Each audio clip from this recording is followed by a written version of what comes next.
Did you know there's an international scientific consensus that GMOs are safe? Did you know that the European Commission spent 100 million euros studying this issue over a period of 10 years? We're talking about taxpayer-funded studies, 100 million euros. And they came to the same conclusion. What do you think about that? So, this is something that's kind of dear to my heart, being that code changing is something that I've noticed in the emergent properties of nature. Like, I like to look at patterns a lot. So, when I look out here, I see, various geometric shapes, things like this.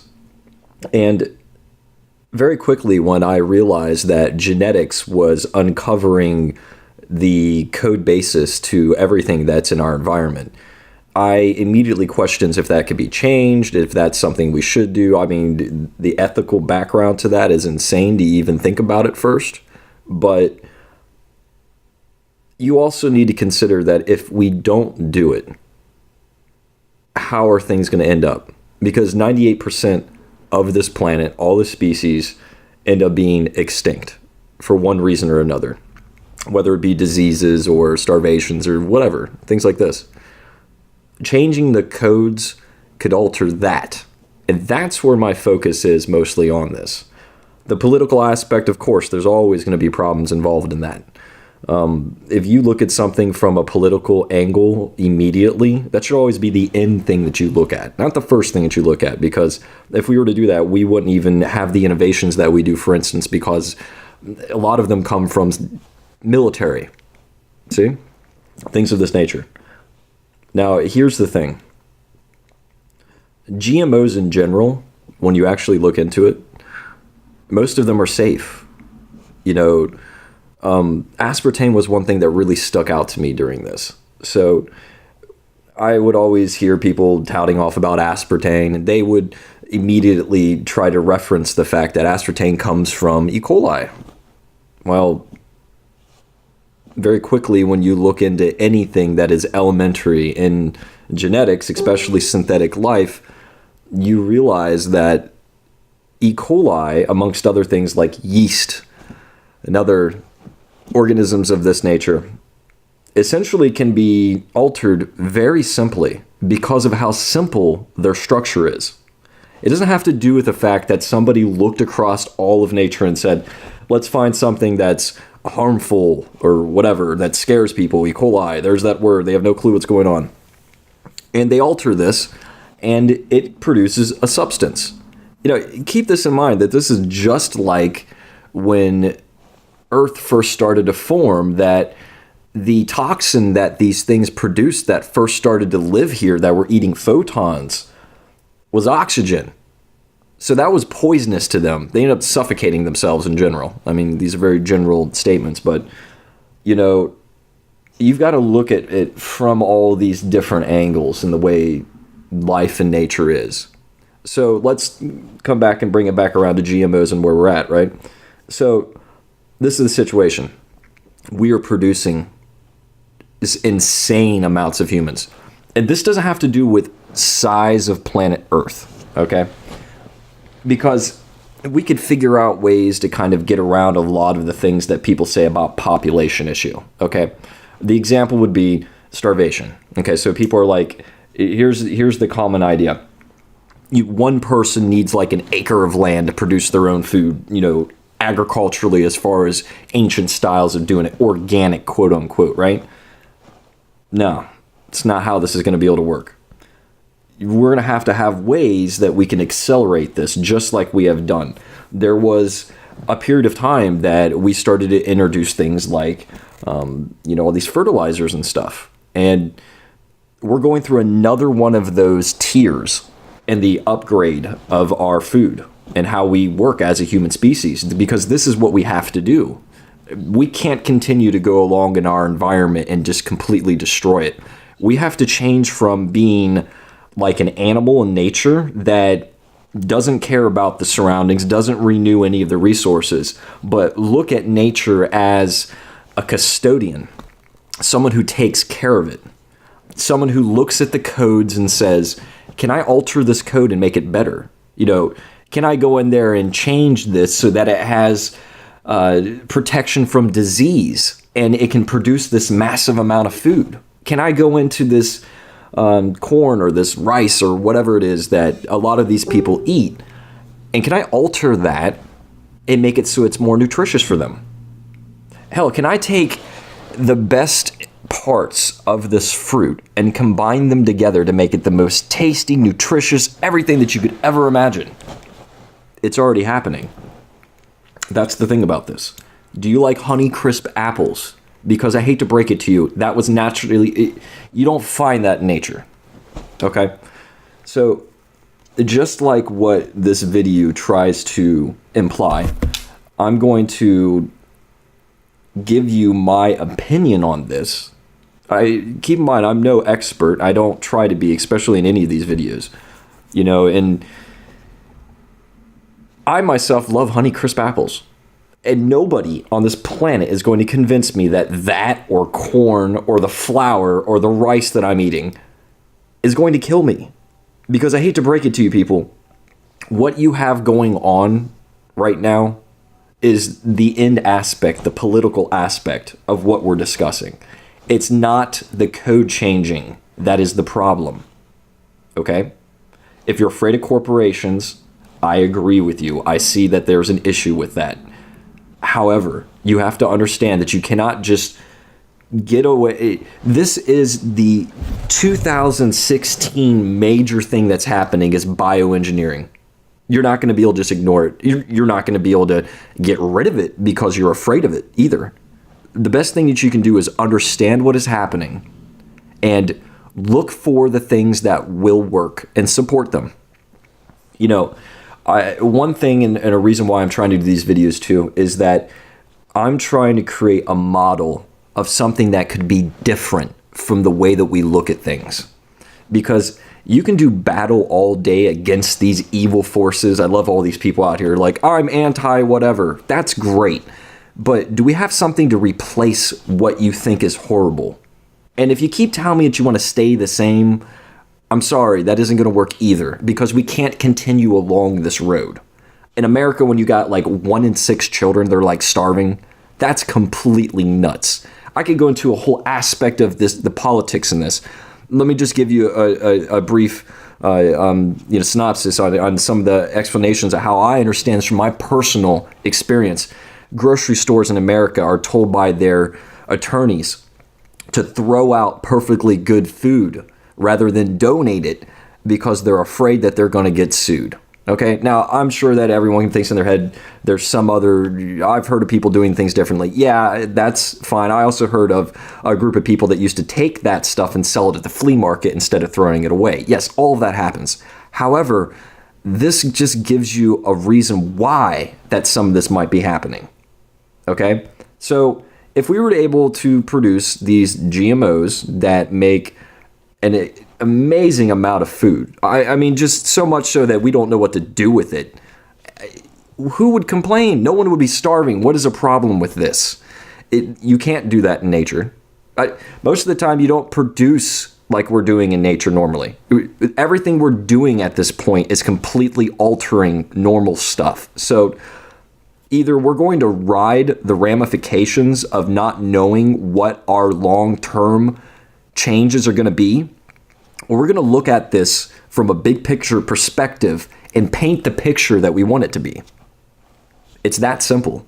Do you want a world where a tree has 40 different fruits on it and you can walk out in the back of your patio and pick whatever you want? Or do you want to just continue along this road of, this is the thing too, okay? Back just as recent as colonial times, there were 1,000 more types of apples.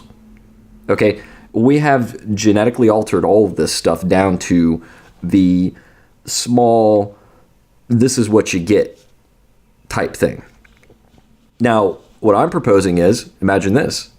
Now we start taking the best aspects of all of those and combining them to things like the Honeycrisp and make it super nutritious.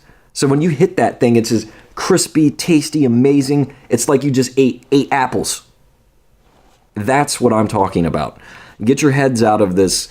I saw some activist in Russia that has absolutely no credentials at all in genetics, right? Not a specialist, not an expert. And this guy's claiming that he had a rat that grew a tumor or something. And then, here's the best part. Here, let me just go to the aspartame thing again real quick. If you go look into that study that everyone goes around and touts, they don't look into it. No. What happened was, he didn't have his control groups proper. You go look into the other rats that didn't even get fed aspartame, they started having the same problems. So when the governing body that was looking over top of this, the legislative arm that was like investigating, and they got that report, they immediately were pointed out that that is not correct science. And what's sad to me is that these activists go around and use that as part of their argument. You have immediately discredited yourself. I can't even have a conversation with somebody that does that kind of thing. And then if you bring it up to them, oh, no. They're going to move right on to the next thing about how, they got weird vibes off of the GMO stuff. Right. I'm sure you got weird vibes. Here, while you've got weird vibes, let me know how that banana is working out for you. Because if it had not been genetically altered the way it is, you wouldn't be able to eat it. I could go all the way down the list. I don't need to, because I'm just going to put this video together here for everybody and sit down, enjoy it. I've tried to cut out all the boring stuff for those of us who don't have attention span, but here you go. Without further ado, this is why I am pro GMO. Do you try to avoid GMOs in your diet? I do. Yeah. Tell me why. There's just a vibration with GMOs. Yeah. Can you feel it, baby? I can too. Bishop Don Magic Wand, what is a GMO? Well, I'm not really sure. You have to make me familiar with that. What is a GMO? To answer these questions, we need to go back in time about 10,000 years. That's when people first started domesticating animals and cultivating plants for food. By picking organisms with desirable traits and mating them together over and over again, people were able to mold species to meet their dietary needs. The classic example is corn, which started out as a tropical grass called teosinte, with small, nearly inedible kernels. Over thousands of years, ancient farmers in Mexico transformed the grass into the delicious, starchy treat we like to eat today. We now know those ancient farmers were manipulating the DNA of the teosinte plant. As few as 5 changes to its genome, the long strands of DNA that encode for proteins, create the dramatic differences we see between teosinte and corn. Scientists call this process artificial selection, and it's made all kinds of unappetizing plants edible, from wheat to rice to almonds and bananas. What's different about modern genetically modified foods is the speed and precision with which we can make changes. Now, instead of selectively breeding for traits, we can go directly to the DNA responsible, snip it out, and transplant it into newly developing plants and animals. If these snippets come from the same species, scientists call the new organism cisgenic. Cis means the same. But if the DNA comes from a completely different plant or animal, scientists call the new organism transgenic. Trans means to cross. I'm a plant geneticist. I study genes that make plants resistant to disease and tolerant to stress. In recent years, millions of people around the world have come to believe that there's something sinister about genetic modification. Genetic modification is not new. Virtually everything we eat has been genetically modified in some manner. Now take a look at the ancient ancestor of banana. You can see the large seeds and unappetizing Brussels sprouts, an eggplant, so beautiful.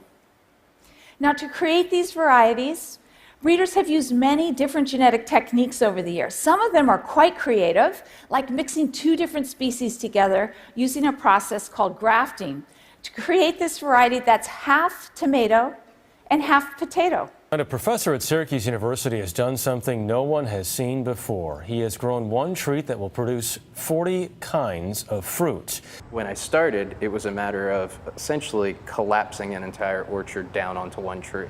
This is the first of the European plums. The tree of 40 fruit has been growing for 9 years.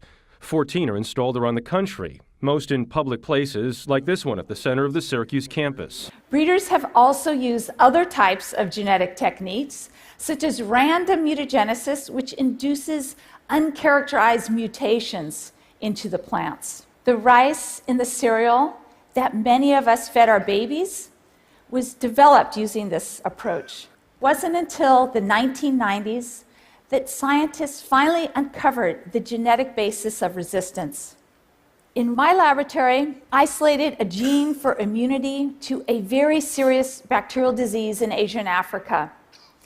We found we could engineer the gene into a conventional rice variety that's normally susceptible. And you can see the 2 leaves on the bottom here are highly resistant to infection. The same month that my laboratory published our discovery on the rice immunity gene, my friend and colleague Dave McKill stopped by my office. He told me that his graduate student, Kenong Shu, and himself were studying an ancient variety of rice that had an amazing property. It could withstand 2 weeks of complete submergence. I went to the greenhouse and I saw that the conventional variety that was flooded for 18 days had died. But the rice variety that we had genetically engineered with a new gene we had discovered called sub1 was alive. Now, many people don't mind genetic modification when it comes to moving rice genes around, rice genes and rice plants, or even when it comes to mixing species together through grafting or random mutagenesis. But when it comes to taking genes from viruses and bacteria and putting them into plants, a lot of people say, yuck. First, take a look at papaya. It's delicious, right? But now, look at this papaya. This papaya is infected with papaya ring spot virus.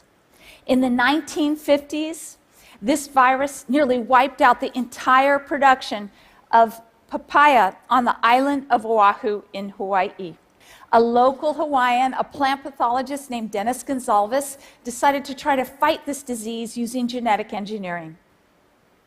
He took a snippet of viral DNA and he inserted it into the papaya genome. This is kind of like a human getting a vaccination.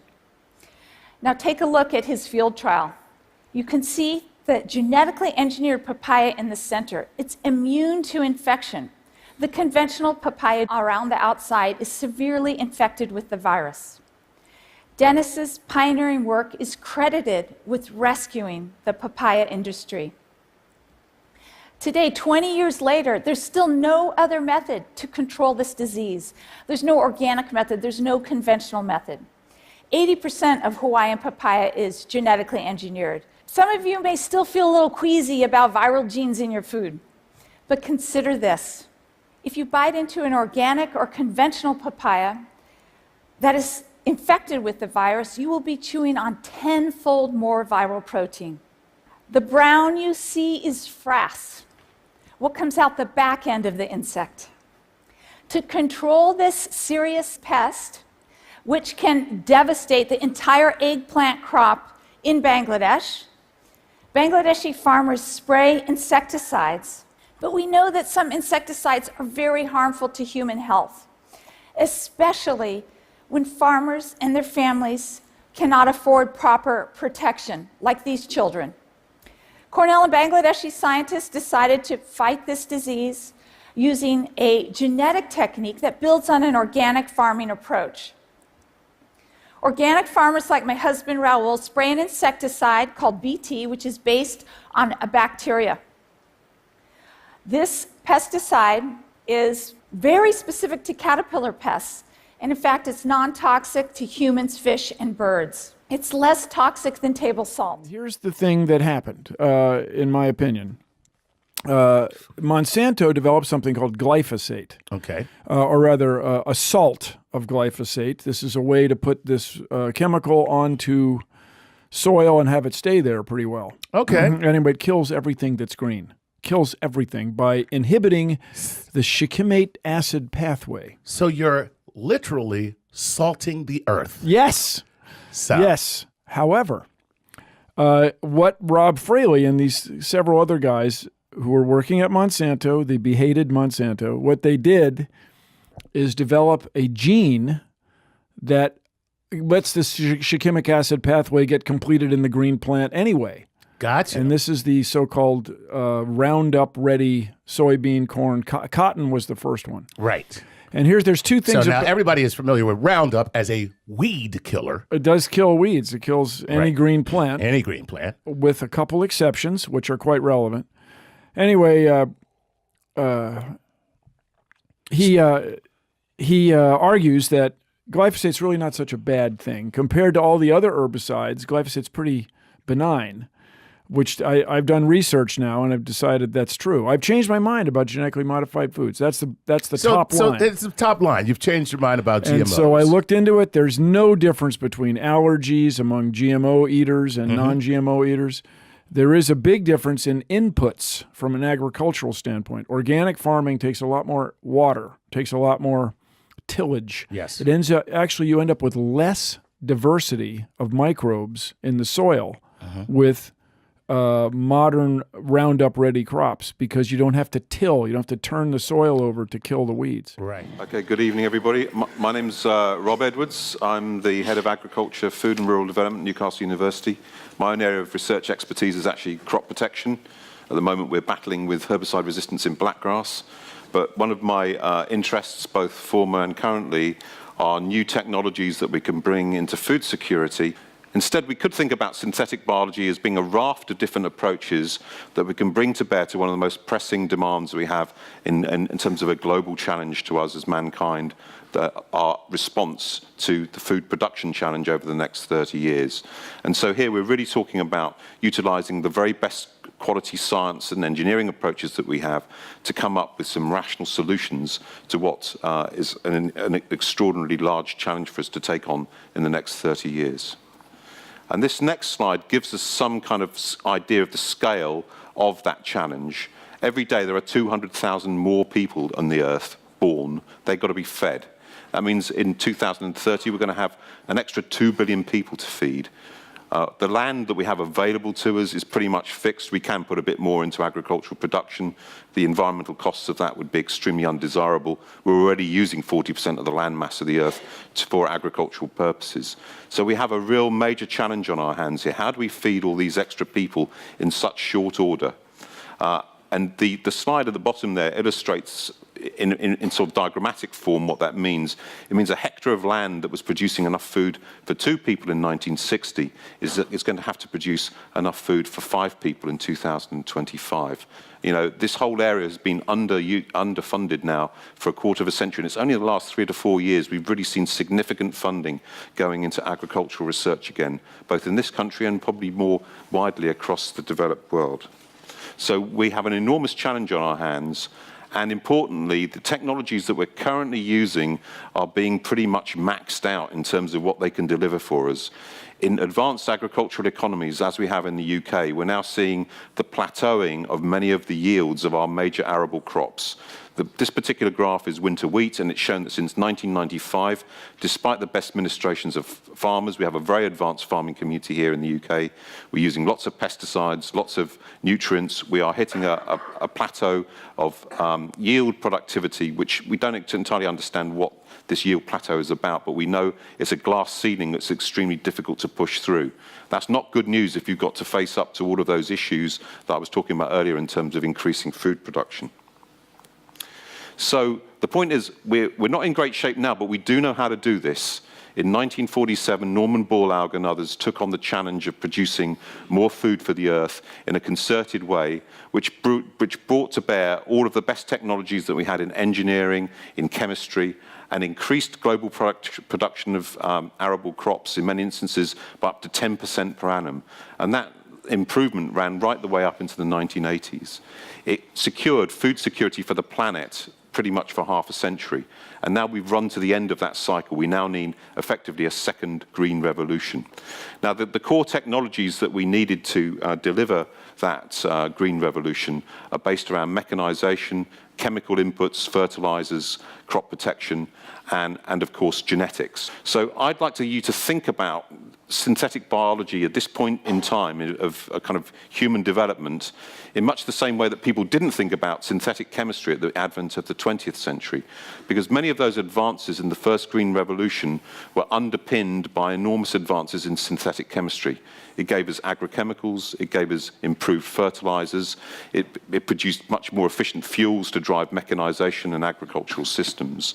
And importantly, in the food sector, it added enormously to the value and pleasure of eating foods, as well as improving the shelf life of many of our foodstuffs. This innovation was introduced in a generation. So at the beginning of the 20th century, there was very little chemistry going into agriculture.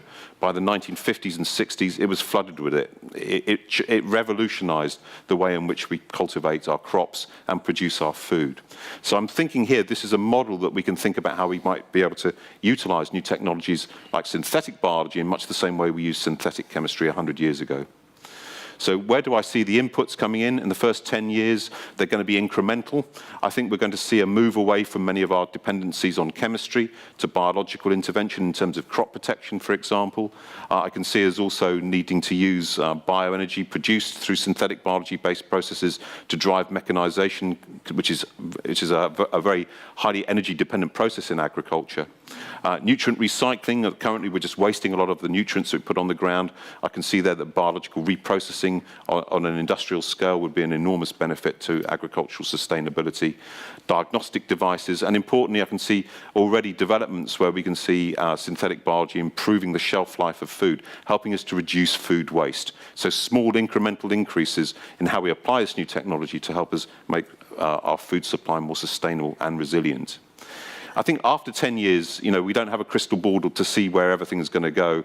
But I think, first of all, synthetic biology is going to tell us a lot more about engineering desirable traits into plants. We need to fundamentally change the crops and the animals that we eat to better reflect the lifestyles that we live today. We eat too many calories, but we have too few nutrients with it. We need to engineer our foods, perhaps in the first instance utilizing conventional breeding. But as the challenges grow greater, perhaps we start to need to think about using synthetic biology to accelerate the rate in which we can improve our foodstuffs. And we can also improve important input traits into agriculture, making it more sustainable. So the question I'm going to phrase broadly, and I've got a more specific one that will be asked in a moment, is around this idea. We live on the edge of a trilemma, this depletion of resources, increasing population, and an unstable climate.